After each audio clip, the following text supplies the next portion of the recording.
ఒక పార్టీ వాళ్ళు ఉంటేనే ఓడిపోగానే ఎక్కడో అక్కడ బిస్తర్ చదువుకున్నారు. ఇంకేం వాళ్ళ నుంచి రియాక్షన్ ఏముంటుంది? అంటే వాళ్ళు ఏ రకంగా రియాక్ట్ అయ్యారనే ఓడిపోయిన వాళ్ళు ఎట్లా షబ్బీర్ అలీ గారి దగ్గర మీకు బాగా బద్ధశత్రువు అయిన షబ్బీర్ అలీ గారు ఏ రకంగా రియాక్ట్ అయ్యారనే విషయం మీ అనునాయుల ద్వారా ఎవరిదన్నా ద్వారా మీకు తెలిసిందే? ఓడిపోయిన వారు ఎట్లాగూ ఏదో ఒకటి మాట్లాడతారు. అవును, వాళ్ళు ఏదో ఒకటి మాట్లాడతారు. ఆ మాట్లాడింది ఏదో ఒకటి చెప్తే బాగుంటుందేమోనని ఏదోటి మాట్లాడతారు. మేము ఓడిపోయడానికి కారణాలు వెతుక్కుంటారు, ఆయన గెలవడానికి కారణాలు ఏందని వెతుక్కుంటారు. మనల్ని ఏమంటారు? వాళ్ళు ఓడిపోయిన బాధలు వాళ్ళు ఉన్నారు, గెలిచిన సంబరంలో మనం దాని గురించి ఎందుకు మాట్లాడతారు? సో ఈ రోజున వెంకటరమణారెడ్డి గారు బీజేపీ జెండా మీద గెలిచారు కాబట్టి ఆయన బీజేపీ అభ్యర్థి. రేపు ఆయన వేరే పార్టీకి వెళ్ళి ఆ పార్టీ మీద గెలిస్తే ఆ అభ్యర్థి అవుతారు. వెళ్ళాల్సిన అవసరం లేదు కదా. నా కోరిక నేను ఎమ్మెల్యే కావడానికి అవకాశం ఇచ్చే పార్టీ కావాలి. అవకాశం ఇచ్చింది, ఎమ్మెల్యే అయినాం. దానికి పార్టీకి నష్టం ఎందుకు పెడతాం? ఇంకా పార్టీ వల్ల నష్టం ఏం కాలేదు కదా, లాభమైంది కదా. పార్టీ వల్ల ప్రజలకు కూడా లాభమవుతుంది కదా. మోడీ గారు చేస్తున్న కార్యక్రమాలు ప్రజలు హర్షిస్తున్నారు కదా. ఇంకా అవసరం ఏముంది ఎటన పోవడానికి కూడా? ఒకవేళ పవర్ ఉన్నా ఇవాళ పవర్ లేదని పోవాల్సిన అవసరం ఉంది. ఎమ్మెల్యే గెలవడం పెద్ద అచీవ్మెంట్. ఇంకా ఏముంటుంది దీనికన్నా పెద్ద? ఇంకా అంతకు మించి మీరు వేరే ఆప్షన్ అయితే కూడా మీ దగ్గర ఏం లేదు. అవసరము ఒకవేళ అంతకన్నా పెద్ద ఆప్షన్ మనం పెట్టుకున్నాం అనుకోండి, అవసరం ఏముంది? ఒకటి కాగానే ఒకటి అత్యాశపడడంలో మీనింగ్ ఏముంది దానికి? ఎంత ఏదైతే అనుకున్నామో ఆ గోల్ రీచ్ అయినప్పుడు అది అక్కడ కమిట్ అయింది ఏదైతే ఉన్నదో అది మొత్తానికి ఫుల్ఫిల్ చేయాలి. అవినీతి రహిత నియోజకవర్గంగా చేయాల్సిన అవసరం ఉంది కదా కామారెడ్డిని. అవును కదా. మరి అదే పెద్ద బాధ్యత ఉండగా ఇంకా వేరే దానికి మీరు ఇచ్చిన హామీలు అమలు సాధ్యమైన హామీలైనా అమలు కాలేని హామీలు ఇచ్చారని అనుకుంటున్నా. అమలు సాధ్యమయ్యే హామీలే. ఎలా ఏ రకంగా సాధ్యం చేసుకుంటారనేది ఇక్కడ క్వశ్చన్. నేను ఇచ్చింది ఉచిత విద్య, వైద్యము, అది అన్నిటికీ వచ్చేది. ఆ పథకాలు అన్నిటి వర్తించేది. అంతకు మించి పెద్దగా ఏం లేదు అక్కడ. దాంట్లో ఉచిత విద్య ఎవరు ఇస్తారు? కాంగ్రెస్ పార్టీ ఆల్రెడీ ఇస్తుంది కదా. వాళ్ళ హామీల్లో అన్ని కూడా వాళ్ళు ఉచిత విద్యా వైద్యం యాడుంది? వైద్యానికి సంబంధించి ఆరోగ్యశ్రీ ఉంది. అదే ఉచిత విద్యా వైద్యం యాడుంది? ఆరోగ్యశ్రీలో ప్లాస్టిక్ సర్జరీ యాడుంది? ఇప్పుడు దానికి ఏదో మోకాలకు సర్జరీ కూడా దాంట్లో యాడ్ చేశారు కదా. ఎన్ని రోగాలకు ఉంది? ఎన్ని రోగాలంటే ఇప్పుడు దాంట్లో ఆరోగ్యశ్రీకి సంబంధించి ఆరోగ్యశ్రీ అని పెట్టగానే చక్కగా పోయి క్యాంప్ని ఆరోగ్యశ్రీ కార్పొరేట్ లెవెల్లో ఉంటుందా? మళ్ళీ మూలకో స్ట్రక్చర్లో ఎక్కడో మూలకు పడేసి అది ఆరోగ్యశ్రీ అప్రూవల్ రావాలి ఇదేని అదని అంటారు కదా. ఉచిత వైద్యము రెండు ప్రైవేట్ సెక్టార్లోకి వెళ్ళి తీసేసి గవర్నమెంట్ సెక్టార్లో పెట్టి కార్పొరేట్ లెవెల్లో మెయింటైన్ చేయాలి. విదేశాల్లో ఎట్లా ఉందో అట్లా ఫ్రీగా ఇవ్వాలనేది నా ఆలోచన. ఓకే, అది ఇచ్చిన రోజు కరప్షను, క్యాష్ మీద క్యాలిక్యులేషన్ చాలా తగ్గుతాయి. ఒక మనిషికి అత్యంత ఖర్చు అయ్యే జీవితం ఏది అంటే విద్యా వైద్యం తప్ప వేరే దాని మీద ఎక్కువ ఖర్చు కాదు. లావిష్ లైఫ్ కావాలా, ఇంతకన్నా పెద్ద టీవీ కొనాలని అనుకుంటే అది లావిష్ లైఫ్కు అందని స్థాయికి మనము ప్రయత్నం చేయడం వల్ల జరిగిన నష్టం. అది అవసరం కాదు, అత్యాశ అంటారు. అది మీరంత లావిష్ లైఫ్లో లేరని అంటారా? అవసరం ఏముంది లావిష్ లైఫ్? లావిష్ లైఫ్ అంటే ఏంటిది అసలు? లావిష్ అంటే ఏంటి? ఎక్కువగా మనకు కావాల్సిన కంఫర్ట్నెస్, మనకు ఉండే కంఫర్ట్నెస్, మన సాటిస్ఫాక్షన్. అది ఎప్పుడు దొరకనోడికి ఇక లావిష్ లైఫ్ లెంకుతూనే ఉంటాడు.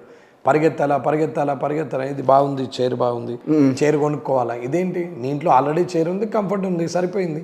ఇది కొనాల్సిన స్థాయి మనది కాదు, అవసరం లేదు. ఓకే, ఆలోచన ఉండాలి కదా. విద్యా వైద్యం కూడా ఫ్రీగా వస్తే ప్రజలకు ఇంకేం ఖర్చు ఉంది నాకు చెప్పండి. మీరు విద్యా వైద్యం అంటే నాకు ఒక మాట గుర్తొస్తుంది. వైఎస్ఆర్ గారు, మహానేత వైఎస్ఆర్ గారు కూడా కాన్సన్ట్రేషన్ పాలనలో ఎక్కువగా కాన్సన్ట్రేట్ చేసింది ఆయన విద్యా వైద్యం మీదే. ఈ రోజున జగన్మోహన్ రెడ్డి గారు కూడా అదే రకమైన పంథ. సో విద్యా వైద్యాన్ని ప్రైవేట్ సెక్టార్లోకి వెళ్ళి తీసేయాలా? అవసరం ఏమున్నది? ప్రైవేట్ మెడికల్ కాలేజీలు ఎందుకు ఇవ్వాలా? ప్రైవేట్ ఇంజనీరింగ్ కాలేజీలు ఎందుకు? ప్రైవేట్ స్కూల్స్ ఎందుకు? నాకు ఉంది, నెలకు 50 లక్షలు సంపాదించే స్కూల్ ఉంది, రెసిడెన్షియల్ స్కూల్. అది ప్రైవేట్ సెక్టార్ ఎందుకు ఉండాలా? ప్రజలకు ఉపయోగపడేటి స్కీమ్లు ఏంటి నాయన అంటే పనికి మాసిన స్కీమ్లన్నీ పెట్టేసి సోమరిపోతులు చేసే కార్యక్రమం చేస్తే అతనుకు అనారోగ్యం వచ్చినప్పుడు ఎవరు బాధ్యులు? 2 పిల్లలు చదవాలంటే ₹1,00,000 ఎక్కడి నుంచి తెస్తారు? అసలు ఇవ్వాల్సిన స్కీమ్లు ఇవ్వరు. డోర్ సర్వీస్ ఏమో అమెజాన్లో కొడితే ఇంటికి అన్ని, స్విగ్గీలో కొడితే ఇంటికి వస్తుంది. కానీ రైతుకు మాత్రం ఏది రాదు. ఎందుకు? చెయ్యలేకనా, చెయ్యలేకనా? ఓకే, చెయ్యలేక కాదు, అది చెయ్యొద్దని. అంతే. చేయడం వల్ల లాభం నష్టం ఏంటి? ఎప్పుడైతే ఆ ఫార్మర్ కింగ్ అవుతాడో పొలిటీషియన్లు బెగ్గర్లు అవుతారు. ఫార్మర్ ఎప్పుడైతే బెగ్గర్గా ఉంటాడో, ఎప్పుడు అడుక్కునే పరిస్థితులు ఉంటాడో పొలిటీషియన్ ఊర్లలో రాజరికం చేయొచ్చు. ఇది ఒక్కటి చేంజ్ అయిందా? ఈ 3 పెట్టినమా, ఉచిత విద్య, ఉచిత వైద్యము, రైతు సేవా కేంద్రాలు, డోర్ సర్వీస్ పెడితే నీకు రాజకీయ నాయకులకు అసలు అసలు ఏం అవసరమే లేదు రాజకీయ నాయకులు. డోర్ సర్వీస్ అంటే 24/7 ఉండాలా. ఫర్టిలైజర్ దొరకదంటారు, పెస్టిసైడ్ దొరకదంటాడు, దానికో ప్రయాణం చేయాలా. ట్యాక్స్ పేయర్ ఏమో 20 లక్షల భూమిని 60 లక్షలు నాలా కన్వర్షన్ చేస్తే అవుతుంది.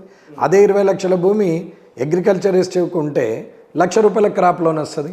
అదేందో అర్థం కాదు. అవును. ఏంటది? ఎందుకంత చిన్న చూపు? ఎందుకు ఆయనకు ఓడి ఫెసిలిటీ ఇవ్వద్దు? 20 లక్షల రూపాయలు ఉన్న వర్త్ ఉన్నటువంటి ల్యాండ్ని నాలా కన్వర్షన్ చేస్తే అది మళ్ళీ గజాలలో కన్వర్ట్ అయ్యి 60 లక్షల value. దాని మీద లోన్ దొరుకుతుంది 60 లక్షలు. అవును. కానీ 20 లక్షలు ఉన్న అందరు ట్యాక్స్ పేయర్లకు అన్నం పెట్టే రైతు ఎవరైతున్నారో అందరు ట్యాక్స్ పేయర్లు చేస్తున్నటువంటి బిజినెస్కు మూల కారణము మూల ఇంధనమైనటువంటి రైతు, ఆ రైతుకు 20 లక్షల రూపాయల భూమి ఉంటే ₹1,00,000 క్రాప్ లోన్ ఇస్తారు ఒక ఎకరకు. ఎందుకు అట్లా? 25,000 ఇంకా 1,00,000 కూడా రేర్ కేసు. ఓకే. మరి అదే 20 లక్షలకు ఒక 5 లక్షల రూపాయల ఓడి క్రియేట్ చేసి రైతుకు ఎప్పుడంటే అప్పుడు ఆ ఓడి ఫెసిలిటీ ఇచ్చేసి purchase of pesticide, purchase of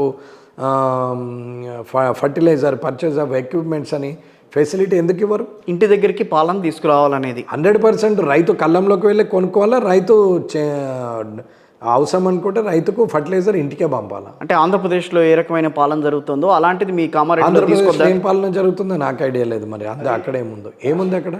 Jaganmohan Reddy గారు ఇంటి వద్దకే పాలన మొత్తం ప్రజల వద్ద పాలన మాటల్లో కాదు. నేను ఫర్టిలైజర్ కూడా అక్కడే దొరకాలంటున్నా. ఫర్టిలైజర్ మళ్ళీ మార్కెట్కి పోయి 20 కిలోమీటర్లు పోయి టౌన్లో పోయి కొనుక్కొని పైసలు జమ అయినాక అది కాదు. అట్లా ఏం అక్కర్లేదు కదా. ఏం రైతు భరోసా కేంద్రాలు ఉన్నాయి కదా, దాంట్లో తీసుకొచ్చుకుంటాం. ఏమన్నా ఫర్టిలైజర్కు డబ్బులు లోన్లు ఇస్తున్నారా ఇప్పుడు రాజశేఖర రెడ్డి గారు? అక్కడ మన జగన్మోహన్ రెడ్డి గారు భూమి మీద ఓడి క్రియేట్ చేసి ఇస్తున్నారా?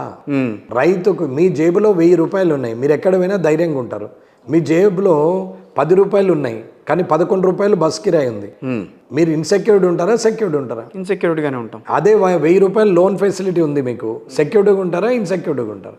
ఆ సెక్యూరిటీని రైతుకు ఇవ్వమని చెప్తున్నాను. ఆ రైతుకు సెక్యూరిటీ ఇస్తే ఖచ్చితంగా సక్సెస్ అవుతాడు. రైతుకు ఓడి ఉన్నది అని అన్నప్పుడు గుండె మీద చేసుకొని పడుకుంటాడు. రేపు ప్రొద్దున లేచిపోయి కొనుకొచ్చుకుందాంలే ఫర్టిలైజర్ అంటాడు. కానీ ఫర్టిలైజర్ కొనడానికి 3 రోజులు అప్పుల చుట్టూ తిరిగాడు రైతు. అవును. పండించిన పంట రైతు కొనుగోలు కేంద్రాల్లో పెట్టి ఎప్పుడో కొనుగోలు కేంద్రాలలో కొని వాడు ఒక 20 రోజులకు నెలకు పైసలు ఇస్తే పండించిన పంటను ఉద్దరగా ప్రభుత్వానికి అప్పచెప్తే ప్రభుత్వం పైసలు ఇస్తుంది. అవును. కానీ మిగతా అన్నీ ఏమో నగదు పెట్టి కొనాలి, ముందే స్వైప్ చేయాలా. ఆన్లైన్లో ముందు పే అయితే ప్రోడక్ట్ ఇంటికి వస్తుంది. క్యాష్ ఆన్ డెలివరీ కూడా డెలివరీ ఇస్తేనే వస్తుంది. అవును. మరి ఆ ఫెసిలిటీ రైతుకి ఎందుకు ఉండదు? రైతు ప్రోడక్ట్ డెలివరీ చేసినాక నెలకు వస్తాయా పైసలు? ఇదేం పద్ధతి? మీ నియోజకవర్గంలో అలాంటి సిచ్యువేషన్స్ అన్నింటినీ కూడా రూపుమాపుతారా? చేస్తాం ఖచ్చితంగా. ఎలా? ఇప్పుడు రైతు సేవా కేంద్రం పెట్టేది పెస్టిసైడ్. నేను అన్నదానికి రైతు భరోసా కేంద్రానికి సేవా కేంద్రానికి తేడా. పెస్టిసైడ్ ఎక్విప్మెంట్, పెస్టిసైడ్, ఫర్టిలైజర్స్, ఏదైతే పండించిన పంటకు సీడ్స్, ఏ పంటనైనా బండి సీడ్ ఉంటుంది, పంట అమ్మకం, ఆ పంట కొనుగోలు కూడా అక్కడే వస్తుంది. ఒక లోన్ ఫెసిలిటీ తప్ప. ఆ లోన్ ఫెసిలిటీ కూడా ఇది కంట్రోల్, ఇది ఇంత సిస్టమ్ సెట్ అయిన తర్వాత 100% ఆ డాక్యుమెంట్ పెట్టి ప్రైవేటైజేషన్ పర్మిషన్ తీసుకొని ఖచ్చితంగా లోన్లు ఇస్తారు. దానికి అందరి సహకారం దొరుకుతుంది. ఏముంది చెయ్యాలనుకుంటే ప్రభుత్వం చేయండి ఏముంది.